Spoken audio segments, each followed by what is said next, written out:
Oh, hello there. Welcome to my Facebook Live. No, I'm just kidding. I have my website up on the other screen, and this is like one of the songs that plays up there.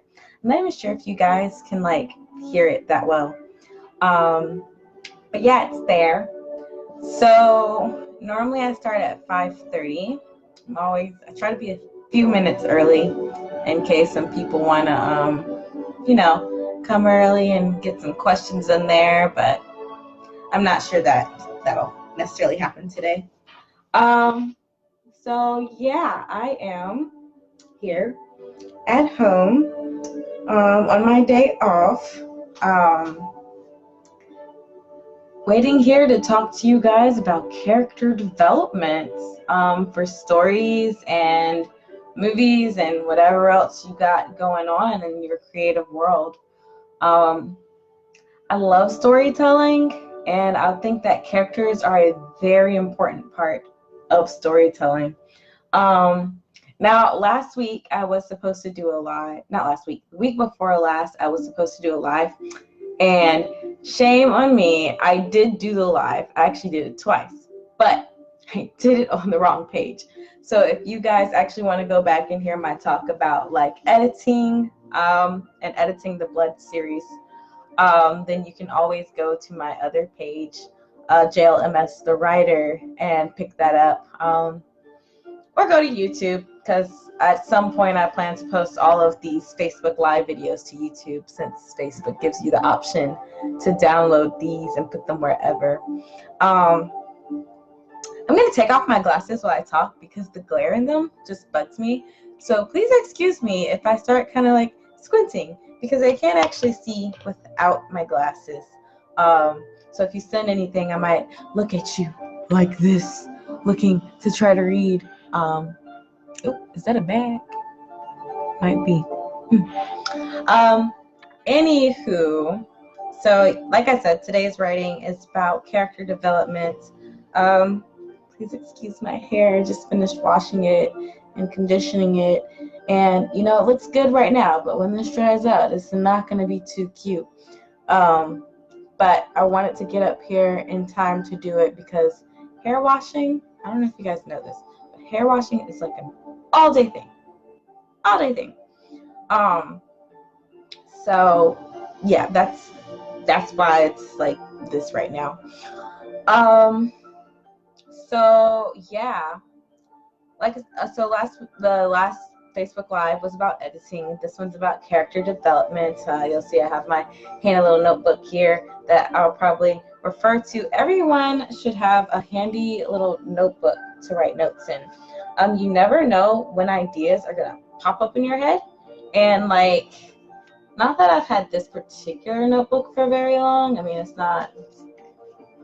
only like this much of it is full, but I'm also planning like 25 books, so I think by the time I get to the 25th one, it'll be filled up. But this is kind of like one of the many places that I list things about my characters, and you'll see that depending on the person, some people do their character development in like one set place. Me, I don't got time for that. I write it down because writing things down is better for your memory. But 9 times out of 10, like the character traits that my characters have, they're not all written in one place. Sometimes they're written in here. Sometimes they're like on a Word document. Sometimes they're just like in my head waiting to be shown out on paper. And sometimes I don't even know things about my characters until they reveal them to me. And I think that's like the most important thing to know about characters. Hold on, I'm going to turn down this music, so I'm not sure if you guys can hear me over it. I'm just not positive about that. But yeah, so my character development notes are like all over the place, but I do have them, And when I can, I do sit down and update them so that they are in one place. But 9 times out of 10, your ideas probably will not come to you in one place. Like sometimes it's going to come to you while you're on the paper. Some of my character trait notes, they're like literally written in the side of the Word document that I'm working on. Sometimes they're in random apps where I'm just like, oh, I have a great idea, and the character just told me that their favorite food is pizza. And then I like write that down in like my notes, my memos on my phone, and then I can't find them for like ever. But because I wrote it down, I remember it. But anyways, I mean, I guess that kind of, that's person thing. But that's the first thing that I would tell you about like developing your characters is have a place. Oh, it looks like someone messaged me. I can't see without my glasses, so I'm just gonna. Oh, hey Michelle. Yeah, I took my glasses off because of the glare in them. I don't like it. Maybe I'll just move closer to the screen. We finally have like a decent webcam, so see, yeah, like I have to be like this close to see anything that people write on this screen. But yeah, so for me, character development, it starts like in my head with the characters. 9 times out of 10, I write down somewhere, not always in the same place. But when you're developing characters, I would suggest doing that, like write it down in the same place so that you have like a reference sheet. There are plenty of websites that help you with this. Let me see if I can pull one up actually.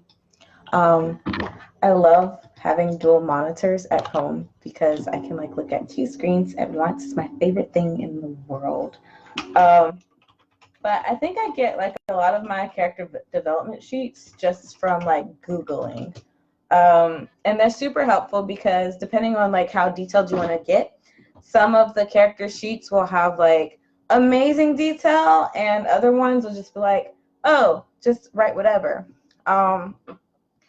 I went to Augusta University's writing conference like a little while ago, and one of the speakers there, I don't recall her name, and I hate that I don't.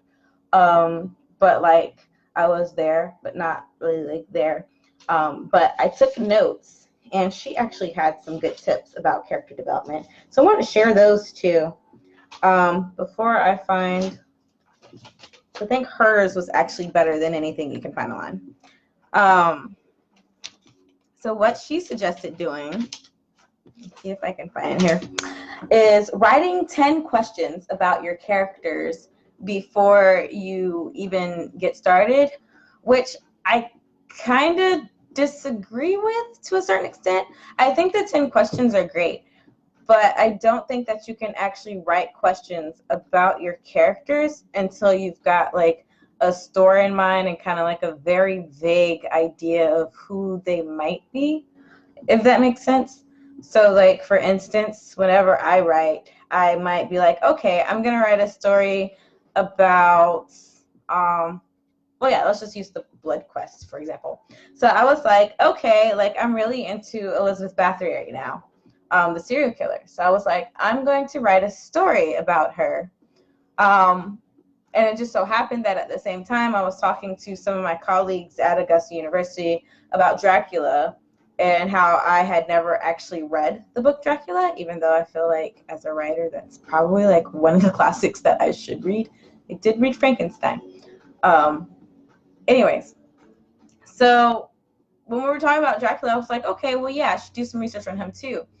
And so like I went and like looked up, you know, I looked up my information about Elizabeth Bathory because I was doing it anyways for my students. And when I found out, what I found out was like that she had that baby and she sent it off to Wallachia. Now, mind you, we had just talked about Dracula with someone else, and I was like, that's so cool.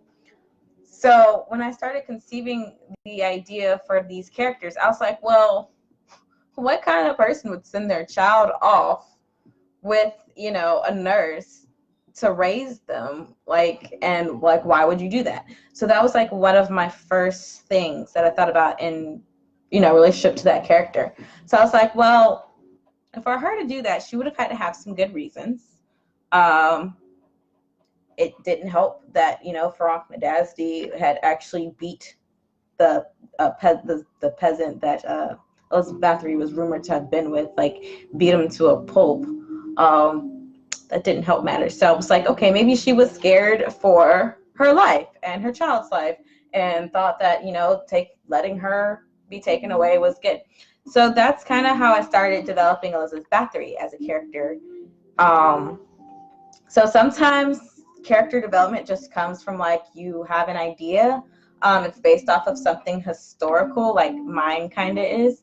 And like you just go and do the research and you look it up, and then you think about, okay, well, who were these people in the past?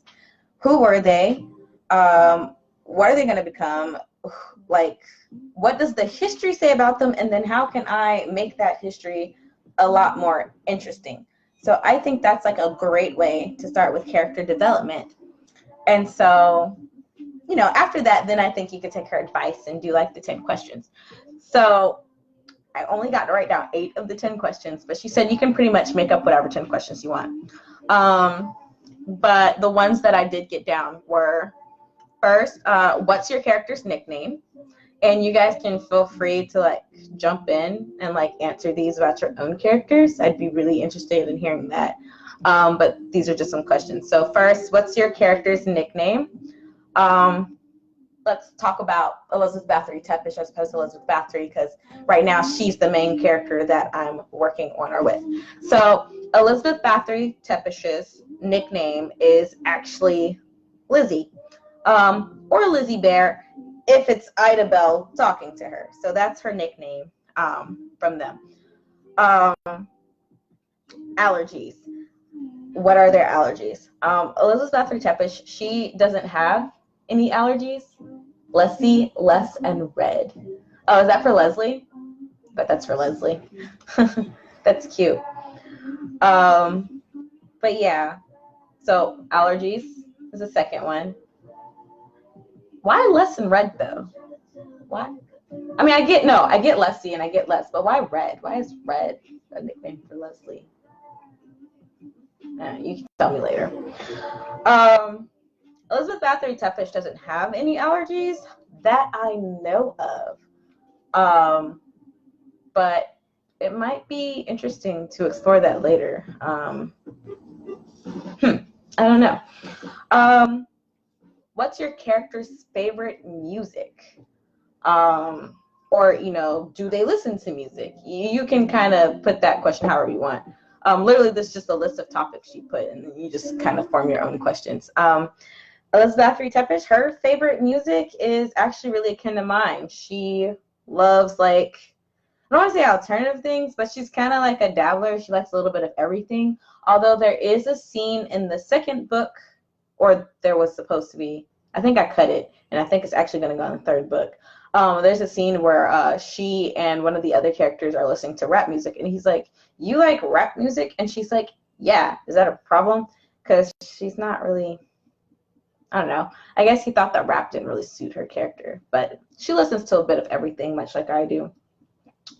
Oh, she has red hair. Okay, that makes sense. I understand now.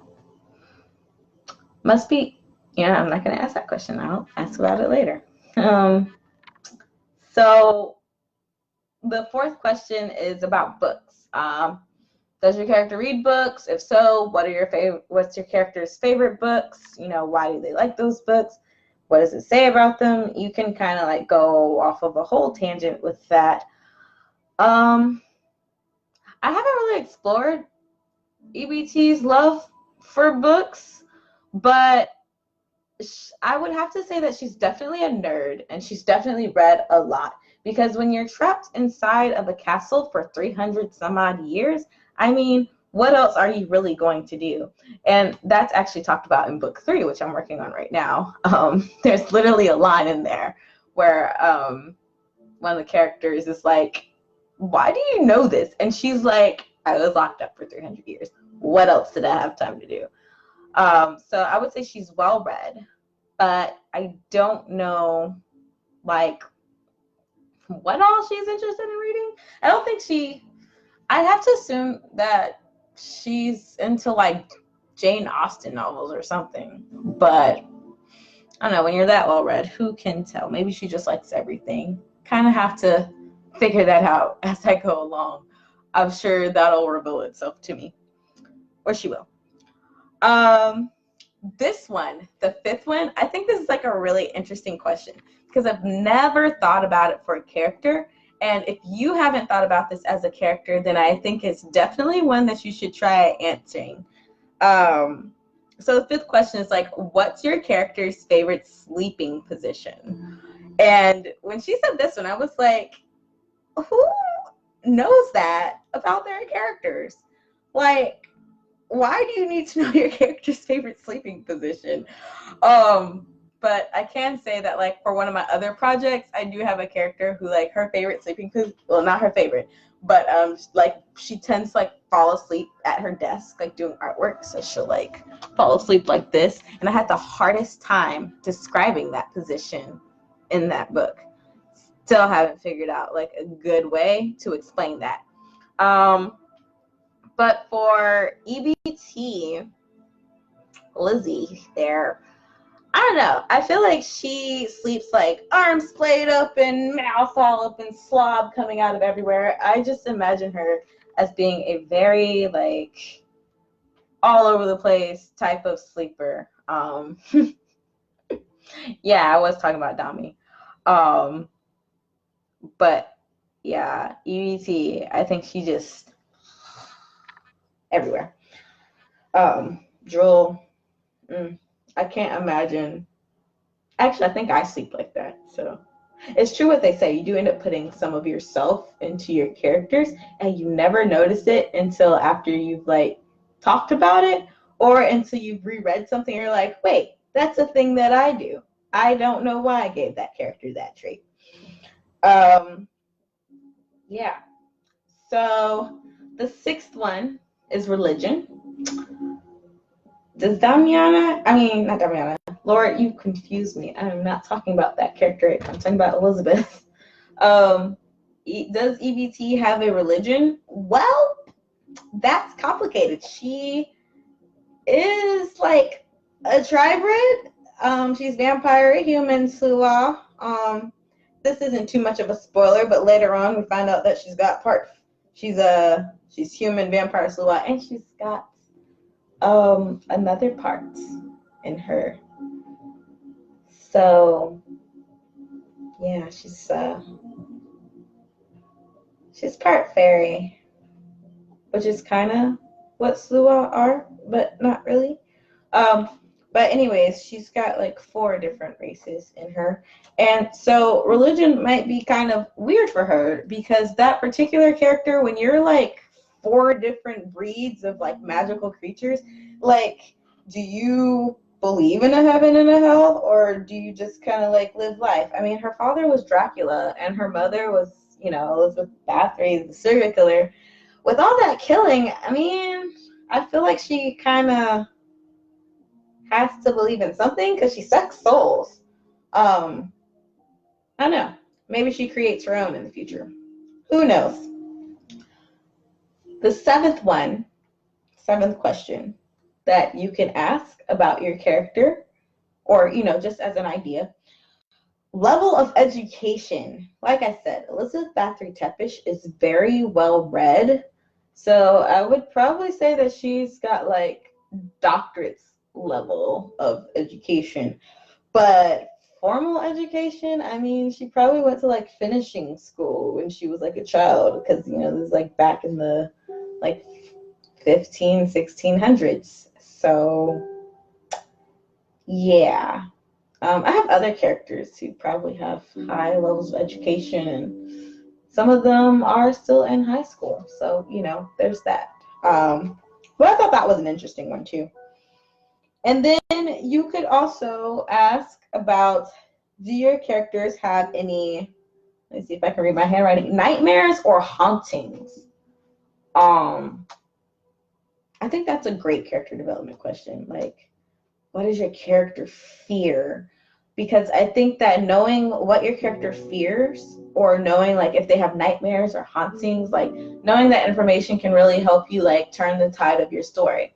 In film class, in writing for film, in that particular class, they teach you that you have to write with a goal in mind, and the goal of the character has to be attainable.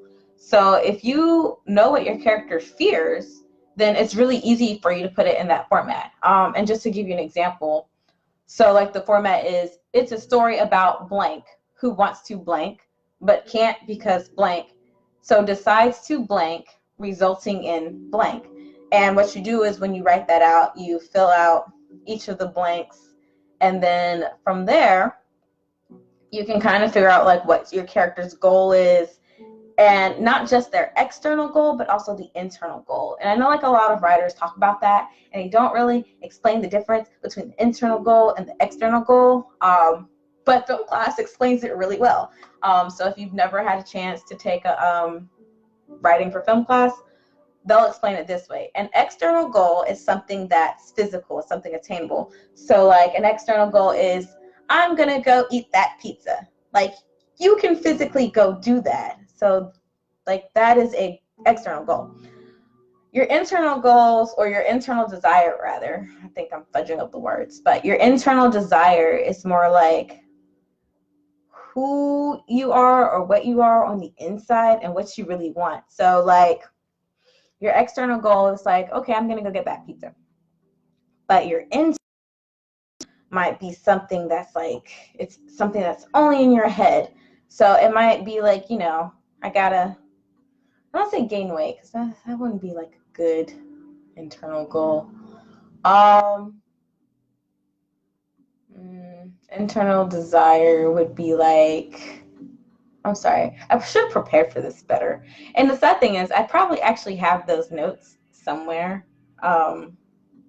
He actually gave us an example using Dorothy, and I was like, that's a great example using Dorothy from Wizard of Oz. But yeah, your internal goal is something that's not necessarily attainable.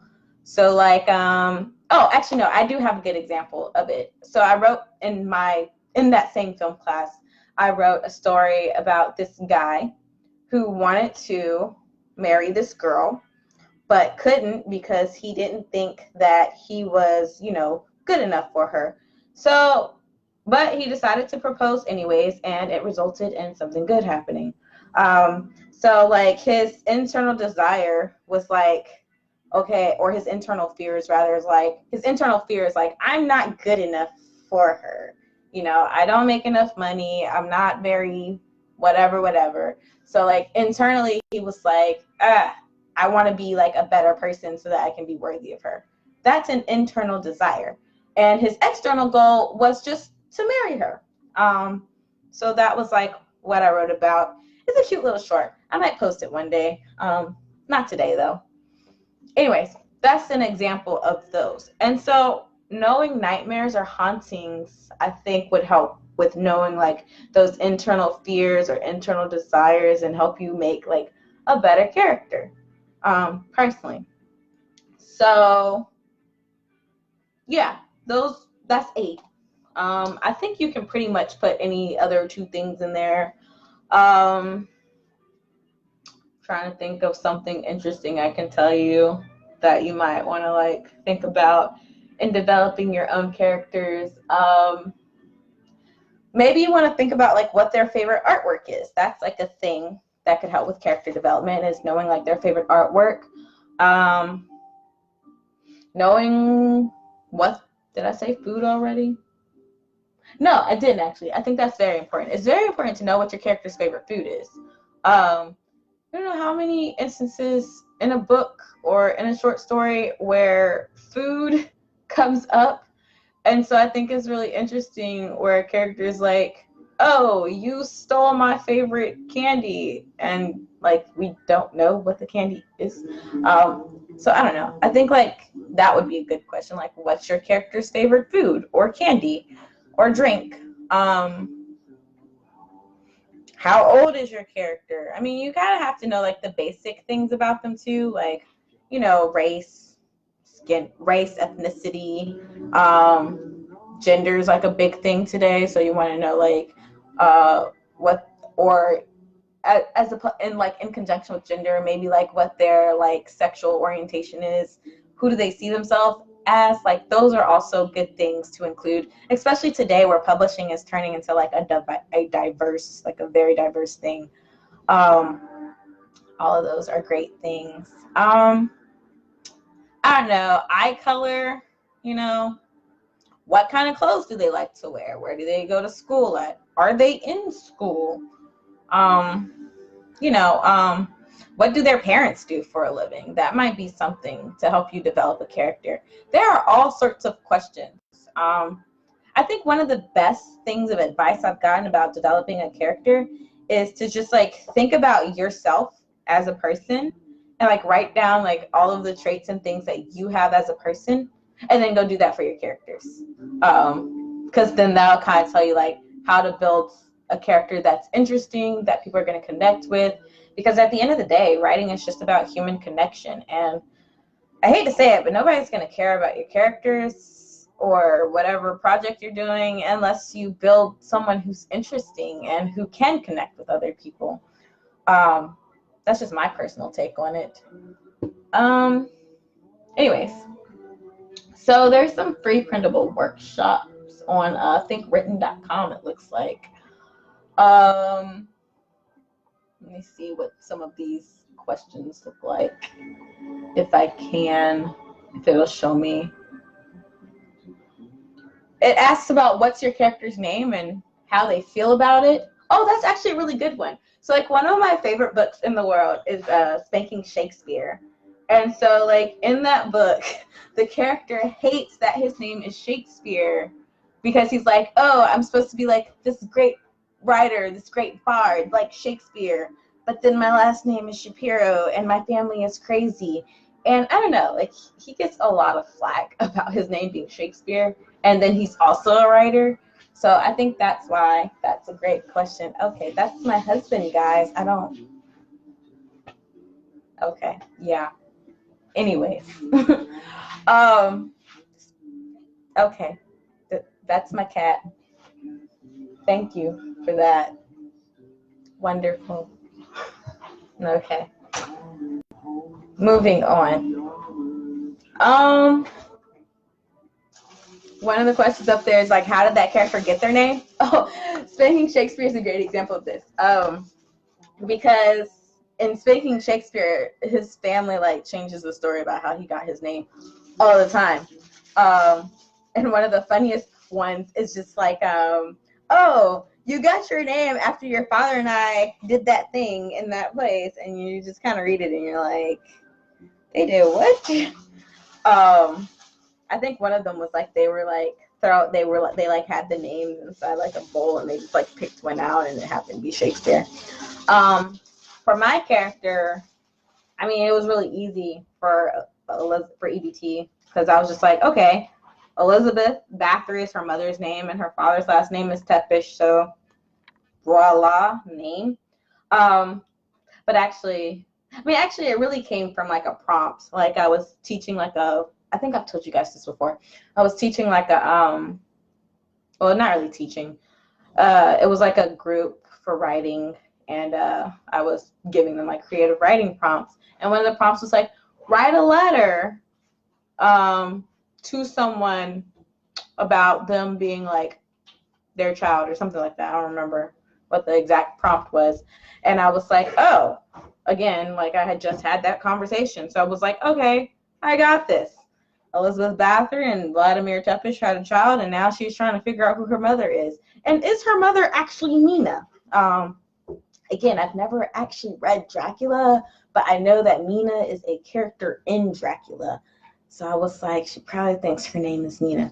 But I also learned that like Vladimir Tepish was married to this woman named with this woman named like Justina Saragosi or something like that. I can't pronounce the name at all, so I'm not even gonna try.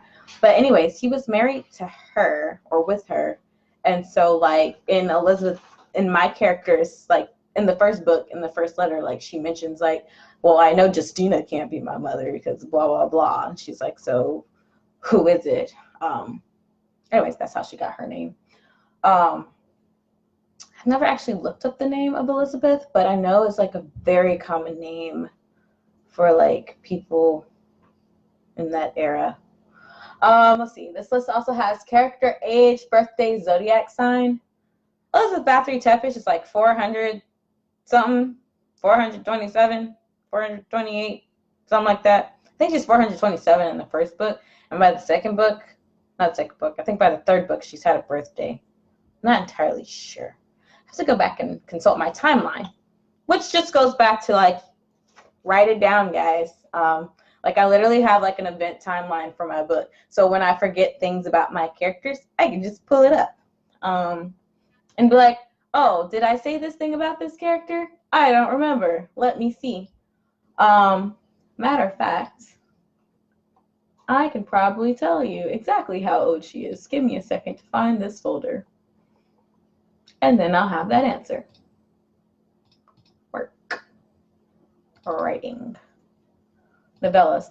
I have like 50 million folders for like everything that I do. So yeah, like I even have like a thing for side stories and a thing for side notes and fun facts. Speaking of which, I should tell you guys some of these fun facts one of these days. Maybe I will. Okay. So at the time of the Blood Quest, Elizabeth Bathory Tepes is 445 years old. I will show you guys the screen, but I don't want to mess with the camera. It's probably a bad idea, and I don't trust the screen sharing thing through Facebook right now. Maybe one day I will, but not at this moment. Yeah, she's like 445 years old. And that's assuming this is the right timeline, because you know, as you write, you update things. Fun facts. Vladimir III, Dracula, also known as Vlad the Impaler, Vlad Dracula, Vladimir Tepes, was born somewhere between 1428 and 1431.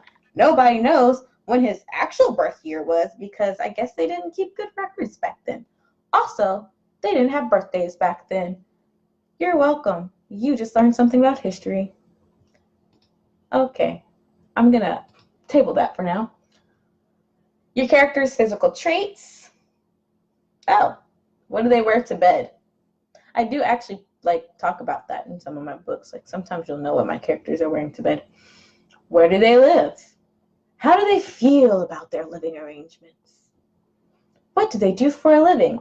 These are like really basic questions, but I mean, they're good questions. So I guess this is like a pretty legit thing. Tons of resources online, guys. Tons of books. Like I said, really, I think best practice is just write down, like think about it like that awkward moment when you're in school and they're like, okay, what's your name? What's your major? What are you going to do with your life? You know, who are you? What's your hobby? And then let's go to the next person. You know, we all have those awkward first days where we have to answer those questions. Do that, but in detail for your characters. Yeah. So that's my spiel on character development. They did mention that there are some good craft books. So you could probably read a craft book by Janet Burroway. That's if you're writing fiction. I haven't actually looked up this book yet, but it is on my to-buy list.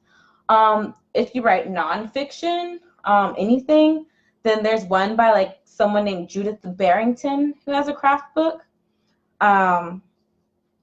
If you're doing like historical fiction, the person who I got this list of questions from said to be specific about the historical era in which you're writing. So like for instance, I wrote that note down because, you know, like I have historical figures in my books. So the future books, I'll have to know about the eras, which sometimes it's really fun to look those up.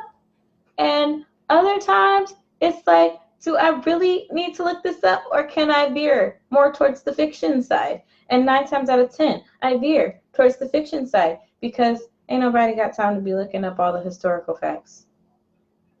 I mean, that's why it's not exact. I mean, that's why they call it historical fiction, right? So you can fudge it a little bit. That's what I think. I could be wrong. if you are interested in writing historical fiction, she suggests doing a few things. Historical societies, flea markets and thrift stores, university libraries, go to the dissertation sections. Go to the place and do the thing that the character did. And go to small museums in like really, really small towns.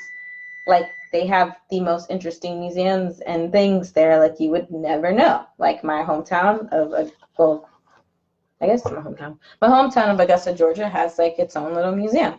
And sometimes I go in there and I'm like, oh, that's fascinating. Did not know that thing.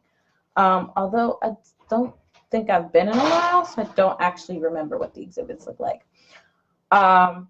But I think you could do that for any character, for any time period that you're writing for, whether it's historical fiction or like regular fiction or nonfiction. I don't think it really matters. If you want to get like a feel for who your character is, I think like her advice is apt. Like go and do the thing that you're going to have your character do. If your character is going to like skateboard down one of those railings, like go do that thing. But be careful because you don't want to fall and hit your head. Some of the things my character does, I can't do. Like, I'm not going to go out and just like randomly bite some person's neck and suck their blood. That's awkward. Not going to do that. But, you know, the things that you can do within reason. Yeah. So those are some things you can do for character development. She also suggests, lastly, and again, you'll find this with a lot of writers. Like a lot of writers just like listen to other people and then they just like regurgitate it. So I'm regurgitating. But the other thing she suggests you do when writing down characters and like their traits and things, or just writing in general, is what we're always told: show, don't tell.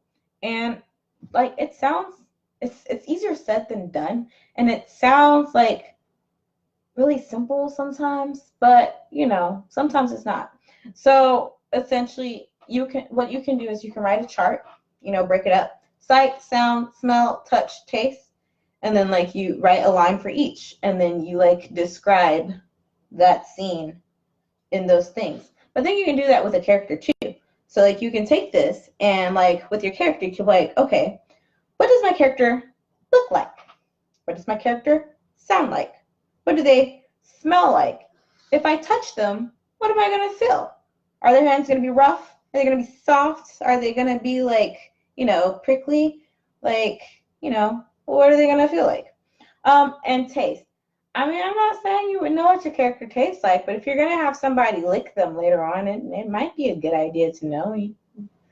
Maybe they taste like chocolate. I don't know. They said like our smell and our taste factories, whatever you want to call them, smell olfactories. I think it's called an olfactory. Anyways, they're connected. So whatever you smell, you're usually gonna taste that. So it's worth it to use the show, don't tell for your character as well as for your scenes.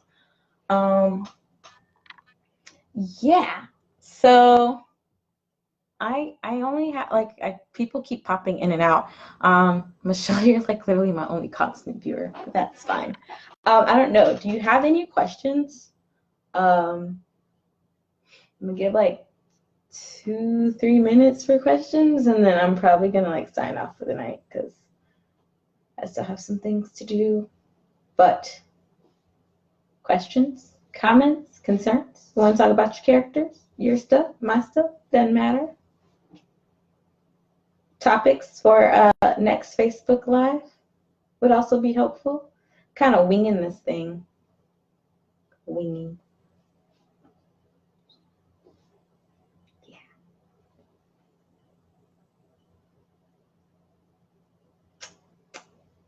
Oh, my music stopped. I did not realize that. That or I like completely closed out the tab that had the music on it. Nope, didn't close out that tab. The music just stopped.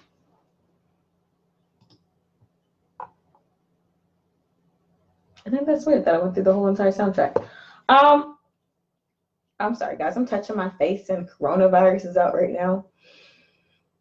Speaking of which, I hope you guys are staying safe with coronavirus.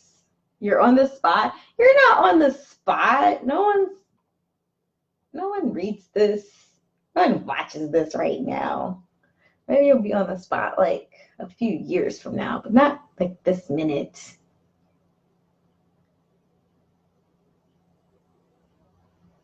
Anyways, I hope you guys are staying safe with coronavirus out there, guys. The like Kroger and stuff, they're out of toilet paper. I think that's so weird. Like a sickness hits and your first idea is, let's go get toilet paper. I mean, not soap, hand sanitizer. Although those things are probably out too right now. There's no food in any grocery stores, apparently. So I've been told.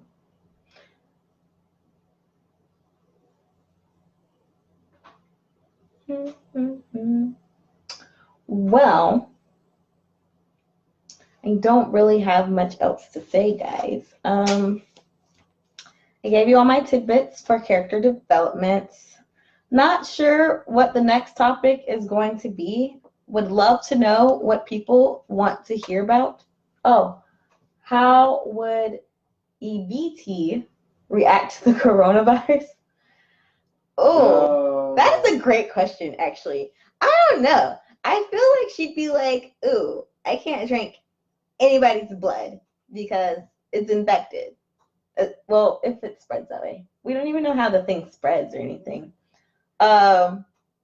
She'd probably still eat their souls, though. Like, she'd probably still suck the souls because that's not infected by coronavirus. But no, on the real. I feel like she would have some kind of like sense as to like who's sick and who's not. So she probably would just avoid the people who have the virus. That's actually a character trait that I might write down. I would assume that like if you drink blood for a living, it's kind of like eating food. Like you know when food is rancid, you know when it's bad, you know when you can't eat it. So I'd assume she'd be the same. Like she would know if you had coronavirus and be like, mm-mm, mm-mm. So I think she'd be fine though. She'd probably be wondering why people were going crazy about it, like I do. But yeah, I think that's how she'd react to it. Probably wouldn't be worried about her food source. Probably wouldn't be worried about hand sanitizer and stuff because, you know, she's probably not going to catch the thing anyways. Doesn't mean she wants to be sick. I hope that answers the question. It's a good one. I didn't think about that. Kind of reminds me of like watching Z Nation. Not Z Nation. Was it World War Z? And they were like, oh, if you infect yourself with a really bad sickness, then the zombies won't attack you. You know? I feel like it's like that.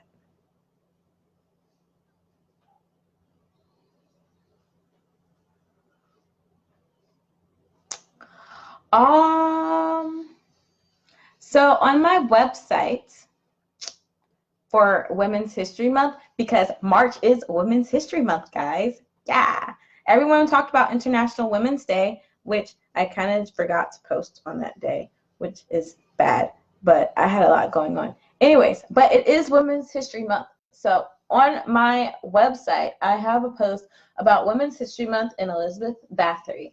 So it just gives you like these fun 5 really interesting facts about Elizabeth Bathory. Not Elizabeth Bathory Chappish, but Elizabeth Bathory. So definitely go check that out, read it. At some point, I do plan on updating the music up here. If you're interested, free Patreon members can now read the prologue, chapter 1, and chapter 2. And all that means is that, like, you're not actually a Patreon, but that, like, you know, you're reading stuff. So you can read the prologue and the first 2 chapters of the first book for free right now. If you pay $1, you get the prologue and chapters 1 through 3. But that's all I'm going to say about that. But the March rewards are out for my Patreon page. So if you're interested, you can like sign up for the March rewards and then, you know, pay on Patreon, and then I add you to the list for my website where you do all the reading and stuff. I think I actually have like some pretty cool posters up there. I'm hoping to get some pictures taken sometime soon so that I can have more digital prints for you guys, at least until I can afford enough to get these commissions for the photos that I really want done. But that can't happen without some support. So when I get some support and some funds, then I can commission cooler prints for people to get. But right now, they're just like regular prints that are just okay. I mean, I think they look cool, but they're not like, wow. Okay. Also, before I forget and before I log off for today, The Blood Queen, the second book in the series, is now available in paperback. So you guys can now purchase in paperback.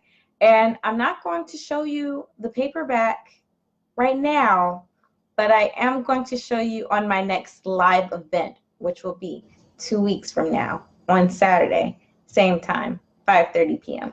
So the 27th, be ready to see the paperback version of the Blood Quest. Also, the new covers the new cover doesn't look like this. It has a different cover. So if you have this book with this cover, like you actually got a novelty item because it's not printed like this anymore. So I think that's pretty cool. Someone has my copy with the original cover, but that's okay. I don't even have my own original copy. Anyways, yeah, I'll show you guys those next week, and then hopefully I'll have some concept art for you guys for the Bloodlands. If you have some ideas for the cover for the Bloodlands, I would gladly like to know them. I've got a few ideas, but because my photographer, who was over there, you know, he made an appearance earlier, because he takes the pictures, what we can do is very, well, not limited, but we need some ideas, guys. So feel free to get those.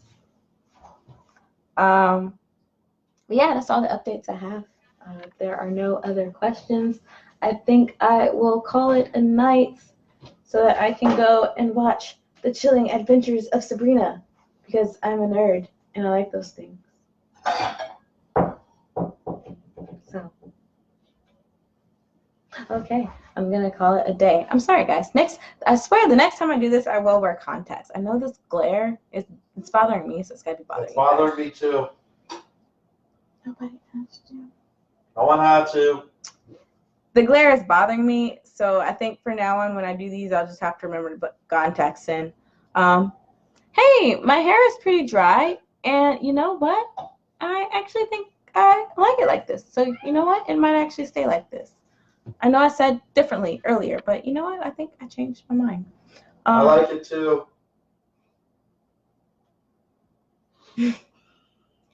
Anyways, thank you guys for watching. I'm headed out now. Bye.